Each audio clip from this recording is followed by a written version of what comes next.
A Apple TV acabou de lançar uma série com a melhor nota crítica de 2026 até o momento. E quase ninguém aqui no Brasil tá falando sobre isso. 100% de nota crítica no lançamento lá no Rotten Tomatoes e 95% de nota crítica até o momento. E tanto a Variety como The Hollywood Reporter estão dizendo exatamente a mesma coisa. Essa série é diferente de qualquer coisa que existe na televisão até hoje. E eu estou falando de Widow's Bay, mas é sobre o que essa série? E por que os americanos estão comparando Widow's Bay com Origem? Eu vou responder todas essas perguntas e te explicar o que é de fato o Widow's Bay. Mas uma coisa eu tenho certeza, você vai se arrepender se não começar a assistir essa série agora, enquanto ainda dá para acompanhar os lançamentos semanais. Eu vou te contar tudo, de onde veio essa série, quem fez, o que torna ela tão diferente e por que essa mistura maluca de comédia com terror funciona de um jeito que você nunca viu antes. Tudo isso sem spoiler do começo ao fim.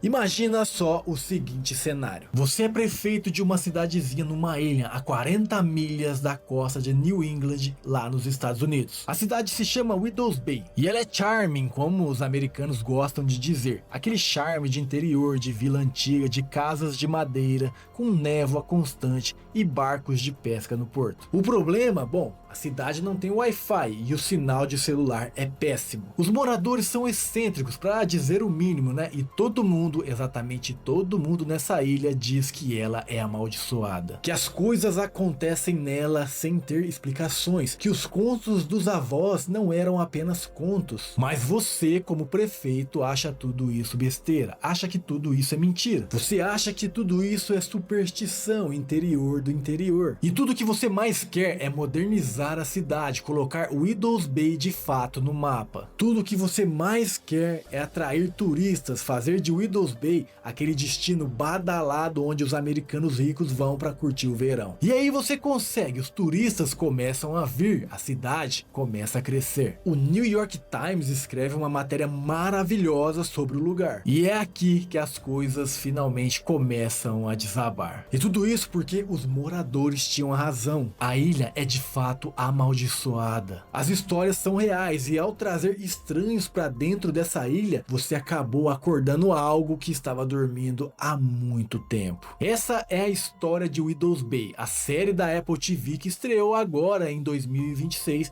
e está conquistando os críticos e não só eles, os espectadores também. Mas espera, antes de eu te contar o que torna ela tão especial, eu preciso te contar quem que tá fazendo essa série, porque a equipe por trás de Widow's Bay é uma das mais impressionantes que a TV americana já montou em décadas. E quando você souber o nome do diretor principal dessa série, você vai entender tudo isso que eu tô falando. Porque esse cara já assinou alguns dos projetos mais inovadores dos últimos 10 anos. E o que ele está fazendo, fez aqui, é um dos projetos mais incríveis de toda a sua carreira. Então vamos lá, vamos falar sobre quem fez Widow's Bay, porque tudo que está acontecendo não é apenas um golpe de sorte, não é por coincidência. Essa série é boa por um motivo muito específico. A criadora e showrunner se chama Kate Dippold, e esse nome pode não te dizer nada ainda, mas você já assistiu ao trabalho dela. Ela passou 4 anos escrevendo Parks and Recreation, uma das melhores comédias da história da televisão americana, do mesmo universo de The Office, aquela coisa de mockumentary de governo local, hilário e cheio de personagens adoráveis. Além disso, ela escreveu The Hit, com Melissa McCarthy e Sandra Bullock, e os roteiros do Ghostbuster feminino lá de 2016. Ou seja, a Kate é veterana quando a gente fala em comédia. Ela sabe construir personagens e ela sabe fazer você gostar de gente estranha. Mas o Widow's Bay não é só comédia, e é aí que entra o segundo nome que está cuidando dessa série. E aqui eu tô falando de Hiro Murai. Esse cara é o diretor de Atlanta, a série de Donald Glover que ganhou 4 Emmys e redefiniu o que uma série de comédia pode ser. Ele também dirigiu episódios de Barry e de Sr. e Sra. Smith e de várias outras produções que ficaram ficaram conhecidas pelo estilo visual único, atmosférico sombrio, sempre com aquele desconforto elétrico sobre a superfície. O Hiro Murai dirigiu 5 dos 10 episódios de Widow's Bay. Cara, 5, metade da série, metade de uma temporada inteira, sem falar que ele ainda é o produtor executivo dessa obra. Mas não para por aí, porque os outros 5 episódios foram para diretores igualmente absurdos. E aqui eu tô falando de Ty West, que você conhece de X e Pearl, aquele cara que faz horror de época com um peso visual que parece pesadelo real. Ele dirigiu o episódio de flashback para as origens puritanas da ilha. Temos também aqui o Sam Donovan, que dirigiu o episódio de Severance, e o Andrew Day Young de Friendship. E essa é a direção de Widow's Bay. Não é apenas um único visual, é uma coleção de mestres e cada um trazendo o seu toque para dentro desse universo. E o resultado é uma série que parece viva de uma forma totalmente diferente do que você já assistiu. E agora vamos falar um pouquinho do elenco. Dentro do elenco temos Matheus Rhys, que você pode ter visto em The Americans ou em Perry Mason, e mais recentemente em The Beast in Me lá na Netflix.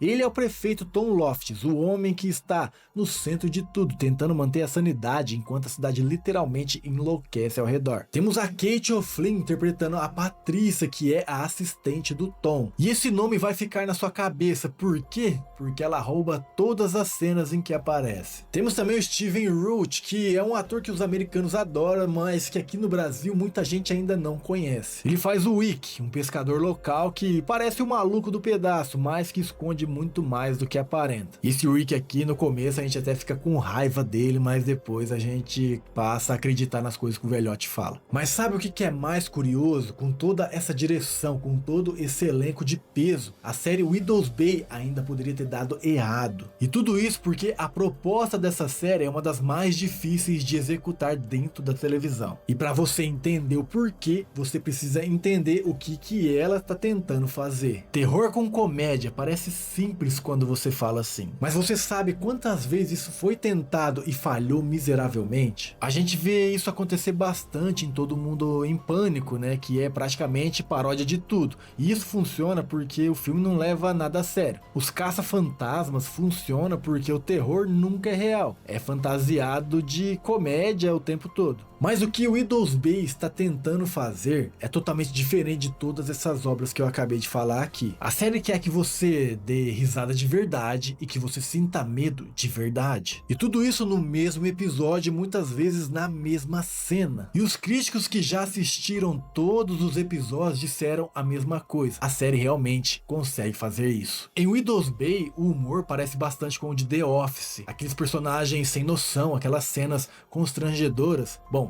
isso é o humor dentro da série. E esse humor existe para fazer a coisa toda parecer ainda mais estranha, ainda mais bizarra. E então quando a tensão vem, ela vem mais forte. Por quê? Porque você abaixou a sua guarda rindo de uma coisa boba. Aqui em Widow's Bay a comédia é mais explícita, mais aberta, e o horror é mais clássico, mais visceral, mais direto. E tem uma escolha estrutural genial que a série faz e que ninguém está falando o suficiente. Cada episódio Widow's Bay homenageia um subgênero diferente de terror. Tem um episódio com atmosfera de slasher, aquele estilo Halloween, assassino no meio da noite. Tem um episódio de hotel assombrado direto do The Shining. Tem um episódio de flashback para a era puritana da ilha. E esse foi dirigido pelo Ty West, que fez X e Pearl, então você pode imaginar o peso visual que ele tem. A série tem cenas de névoa que a crítica comparou ao John Carpenter dos anos 80. E não é paródia, não é referência irônica, é uma homenagem sincera. Cada episódio é construído com maestria dentro do subgênero que ele representa. E tudo isso dentro de um arco narrativo maior que vai construindo o mistério da ilha episódio por episódio. Cada episódio tem identidade própria, mas todos contribuem para a mesma história. Mas tem uma pergunta que eu preciso responder para você antes de te recomendar essa série. Porque por mais genial que seja a proposta, por mais genial que seja o time, se os personagens não funcionarem, a série já era. E é aqui que o Widow's Bay entrega algo que eu não esperava. O Tom Loftus, como eu já disse, é o prefeito, e no começo ele parece simples, o cara de fora que não acredita nas histórias da cidade, que quer progresso enquanto os nativos preferem a tradição.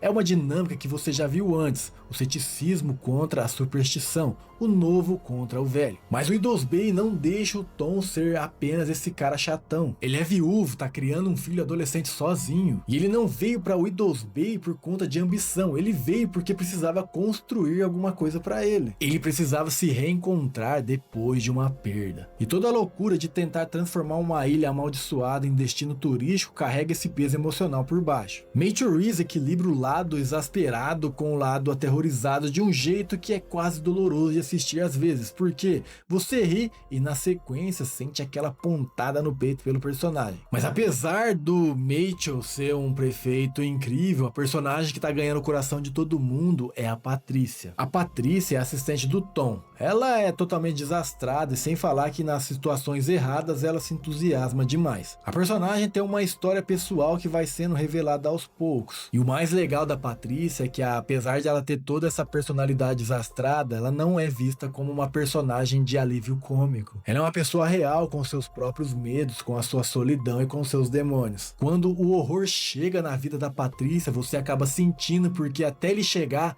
você já começou a se importar com a personagem. E o Ick, o velhote que eu já te falei, é o personagem que mais me surpreendeu até o momento. E no começo é aquilo que eu te falei, você vai sentir raiva do velhote, porque parece que ele acredita em tudo, o cara é mais supersticioso que não sei o que, o bicho é chatão. Ele e o Tom são totalmente diferentes, mas conforme a temporada vai avançando, a gente vê que ele é muito mais do que apenas um bêbado supersticioso. Ele acaba ganhando a sua confiança assim do nada, quando você vê, você já tá gostando dele. E tem uma coisa que eu acredito que seja a chave para você entender por que o Idris Bey funciona tão bem. Os medos dos personagens não são algo banal. Cada susto da série tem a ver com o que aquele personagem específico tem medo. O Tom tem medo de não conseguir proteger o filho. A Patrícia tem medo da solidão e de não pertencer a lugar nenhum. O Ick carrega a culpa de decisões do passado. E quando o horror chega, e ele chega, não é genérico. Ele é personalizado, ele vai atrás de cada pessoa pelo seu ponto fraco. E isso aí é o roteiro inteligente, isso aí separa um roteiro bom, uma verdadeira história de terror,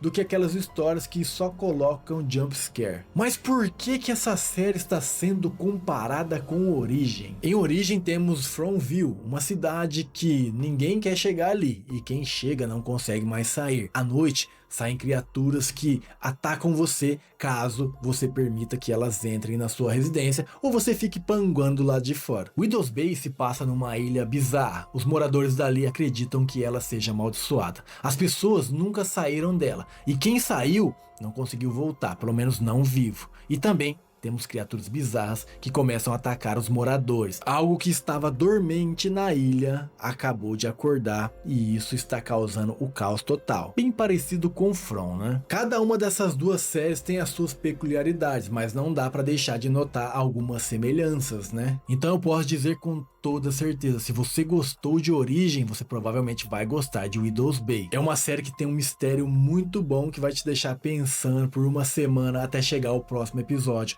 assim como Origem também faz. Mas agora eu quero saber de você. Você já conheceu o Idris Bey? Deixa aqui nos comentários. Não esquece de se inscrever no canal, ativar o sino da notificação para você não perder nada do que acontece no universo geek. E eu vou ficando por aqui, mas te vejo no meu próximo vídeo.